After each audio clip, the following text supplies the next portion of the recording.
పెడితే తీసుకున్నాం రేటు మార్పు ఇప్పుడు 2000 3000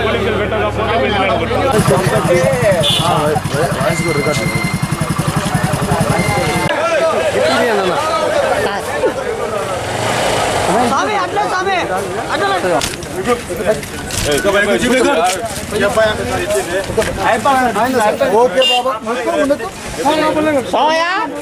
నా మీద దాడి చేసి నా బ్యాగులో బంగారం డబ్బంతా తీసుకెళ్ళిపోయి ఇష్టం వచ్చినట్టుగా తిట్టి మా తమ్ముళ్ళని డ్రైవర్ని అందరినీ కొట్టేశారండి.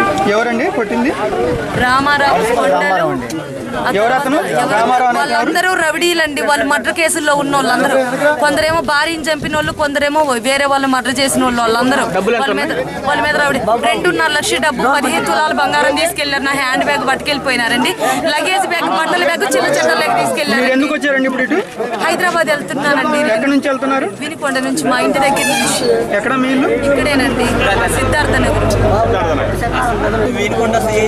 కంప్లైంట్ ఇస్తే టౌన్ సీ అన్నాడు కదా బాలసుబ్రహ్మణ్యం, అతను మర్డర్ కేసులో ఒక్కొక్కరి దగ్గర మర్డర్ కేసులో డబ్బులు తీసుకున్నాడని నా దగ్గర వాయిస్ ఉందని వినిపించారు. ఒకటండి, ఎస్పీ గారికి కూడా ఫోన్ చేసి సిఐ గారు మేము ఇచ్చిన కంప్లైంట్ తీసుకోవట్లేదు, పూర్తిగా ఇన్వెస్టిగేషన్ చేసి మాకు న్యాయం చేయండి అని చెప్పి మాట్లాడానండి.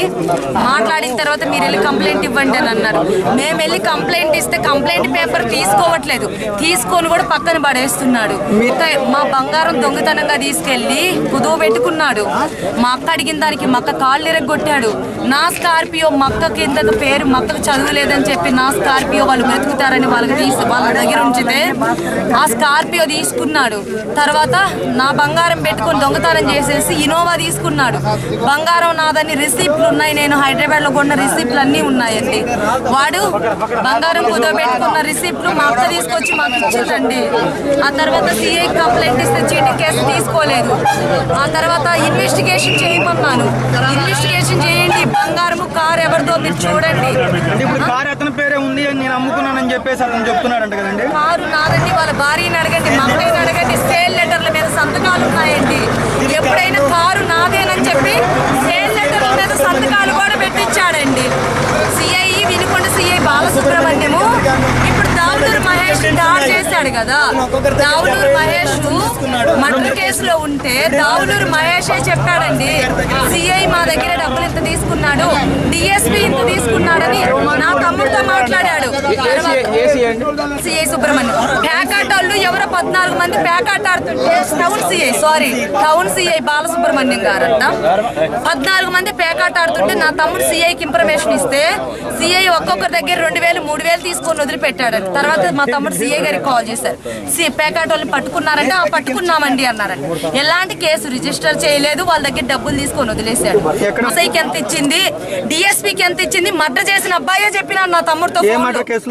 ఏదో అబ్బాయి ఎవరినో వాళ్ళ చలమయ్య అని అతను మర్డర్ చేశాడంట, మహేష్ అనే అబ్బాయి.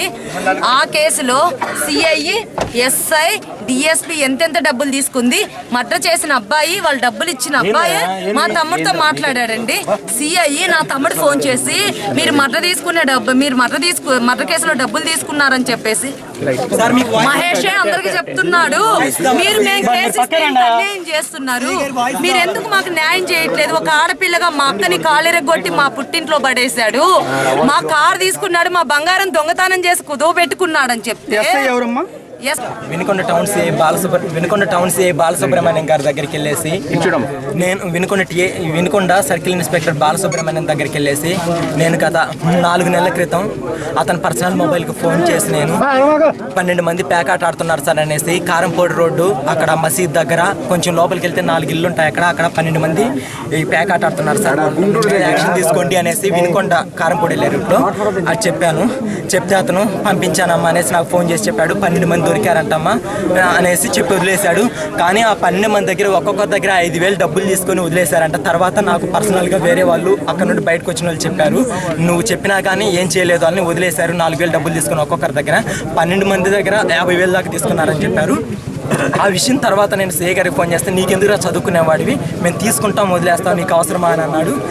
తర్వాత అంతకుముందు గతంలో మాకు డ్రైవర్గా పనిచేసిన దావులూరు మహేష్, అనే అతను వాళ్ళ మామ అప్పారావు ఇంకా వేరే నలుగురు ఉన్నారు. చలమయ్యని మర్డర్ చేశారు. ఆ మర్డర్ కేసులో వీళ్ళని వీక్గా ఛార్జ్ షీట్ రాయడం కోసము 3 నెలల్లో రావాల్సిన బెయిల్ 25 రోజుల్లో బెయిల్ వచ్చేటట్టు చేయడానికి అనేసి వాళ్ళు ఒక్కొక్కరి దగ్గర 75,000 లంచం తీసుకున్నాడు. ఆ లంచం తీసుకున్నాడు అనేసి మా డ్రైవర్ నాతో మాట్లాడుతుంటే నేను వాయిస్ రికార్డ్ చేశాను. ఆ వాయిస్ నా దగ్గర ఉంది. మీరు ఇలా లంచం తీసుకున్నారంట సార్, గతంలో నేను ప్యాక్ ఆడుతుంటే మీకు చెప్పాను, ఏం చర్యలు తీసుకోలేదు అని చెప్తే నీకెందుకురా, నేను అయితే తీసుకుంటే ఏంట్రా అన్నాడు అనేసి నన్ను కానిస్టేబుల్ ద్వారా బయటికి నెట్టాడు. ఆ సమయంలో అక్కడ ప్యాకాట్ ఆడేవాళ్ళు అంతకుముందు నేను గతంలో ప్యాకాట్ ఆడుతున్నానని చెప్తే ఆ గతంలో ప్యాకాట్ ఆడే వాళ్ళ దగ్గరికి వెళ్ళి రైడ్ చేసింది ఎస్ఐ మన్మథరావు గారు. అతనే ఒక్కొక్కరి దగ్గర 4,000 రూపాయలు లంచం తీసుకొని సిఐ గారికి ముట్ట చెప్పారు. ఇదంతా పూర్తిగా సిఐ గారికి నాకు మధ్య జరిగిన ఫోన్ సంభాషణలో తేలింది. సిఐ గారి దగ్గరికి వెళ్ళేసి నేను ఇదంతా చెప్పాను. చెప్తే అతను ఏ యాక్షన్ తీసుకోకుండా నేను మర్డర్ కేసులో ఏం తీసుకుంటే నీకెందుకురా, నిన్ను కూడా మర్డర్ చేస్తారు, ఎక్కడి నుండో వచ్చారు మీరు వినుకోండికి, ఇక్కడ కూడా లేకుండా పోవాలనుకుంటున్నావా, నీ భవిష్యత్తు ఏం కావాలి, గ్రూప్స్ రాయాలంటున్నావు కదా, పోరాపో అనేసి నన్ను అసభ్యకరంగా మాట్లాడాడు. ఆ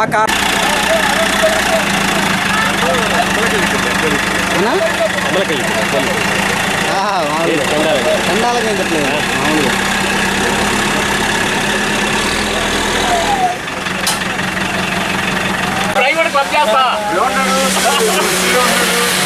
దాంతో మాకు సంబంధించి మా రోజు అంతేనా కంప్లైంట్ తీసుకుంటే అది కంప్లైంట్ చేసిన అభియోగం ఉన్నప్పుడు దాని పేరు ఎఫ్ఐఆర్లో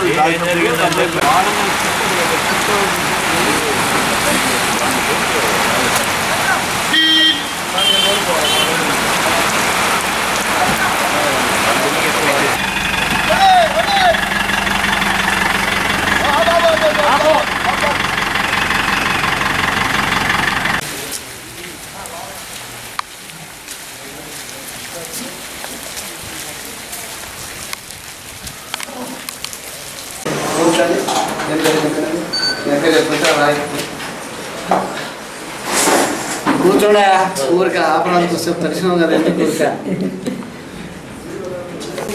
నా పేరు అటుమల్లి రామారావు, వినుకొండలో ఉంటున్నాను. ట్రావెల్స్ మాది, బండి తిప్పుకొని బతుకుతున్నాను. అది 30వ తారీఖు బండి పోయింది.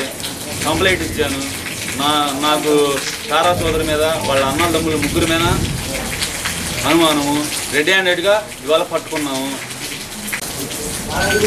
జే గారికి రిపోర్ట్ ఇచ్చాను. రోజు దాని గురించి ఎంక్వైరీ చేయమని చెప్పి ప్రాధాయపడుతున్నాను. అది చంపడానికి కూడా ప్లాన్ చేసి తీసుకొచ్చింది. ప్రసాద్ అనే వ్యక్తిని, డ్రైవర్ని ఇద్దరిని, ఒక వేరే కేసులో ఉన్న ముద్దాయిల్ని తీసుకొచ్చింది. నా ఫైనాన్షియల్ ప్రాబ్లం వల్ల నేను బండి అమ్ముకున్నాను. వాళ్ళ దగ్గర నుంచి బండి తీసుకెళ్ళింది. తేలకపోయేటప్పటికి గుంటూరు వెళ్ళి ఎస్పీ గారిని సార్ని కూడా కలిసాము. కంప్లైంట్ ఇచ్చాను, ఎఫ్ఐఆర్ కాపీ ఇచ్చాను. సార్ చేశాను, రిపోర్ట్ చేశాను.